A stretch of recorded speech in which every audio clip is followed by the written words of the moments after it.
వచ్చే ఇందిరమ్మ ఇళ్ల పథకం కూడా ప్రారంభించాం.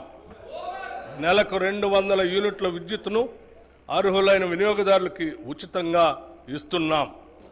ఈ పథకాలన్నీ మా ప్రభుత్వం ఏర్పడిన కొద్ది రోజుల్లోనే మేము ఇచ్చిన హామీలకు అనుగుణంగా అమలుపరిచాం. ఇది మా నిజాయితీకి నిదర్శనం.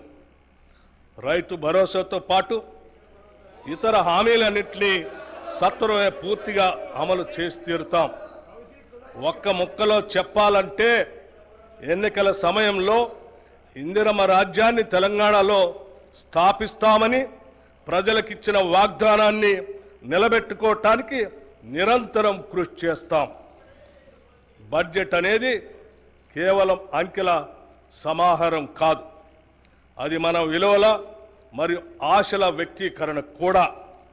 The budget is not just a collection of numbers, but also an expression of our values and aspirations. మేము ప్రవేశపెడుతున్నటువంటి ఈ బడ్జెట్ మమ్మల్ని నమ్మిన రాష్ట్ర ప్రజల ఆకాంక్షలు మరియు వారి నమ్మకాల ప్రతిబింబమే. తెలంగాణ రాష్ట్ర ఆర్థిక స్థితిగతుల గురించి 2023-24 సంవత్సరానికి ప్రపంచ ఆర్థిక వ్యవస్థ 3.2% అభివృద్ధి చెందింది. ఇదే కాలానికి భారతదేశ ఆర్థిక రంగం 7.6%, తెలంగాణ 7.4%గా వృద్ధిని నమోదు చేశాయి.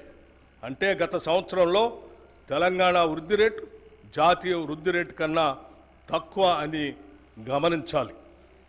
2023-24 ఆర్థిక సంవత్సరంలో తెలంగాణ స్థూల రాష్ట్ర దేశీయ ఉత్పత్తి జిఎస్డిపి ప్రస్తుత ధరల ఆధారంగా లెక్కిస్తే 14,63,963 కోట్ల రూపాయలు. గత సంవత్సరంతో పోలిస్తే 11.9% వృద్ధి రేటు నమోదైంది. జాతీయ స్థాయిలో ఈ వృద్ధి రేటు 9.1%గా ఉంది. ఆదాయ వృద్ధితో పోల్చిన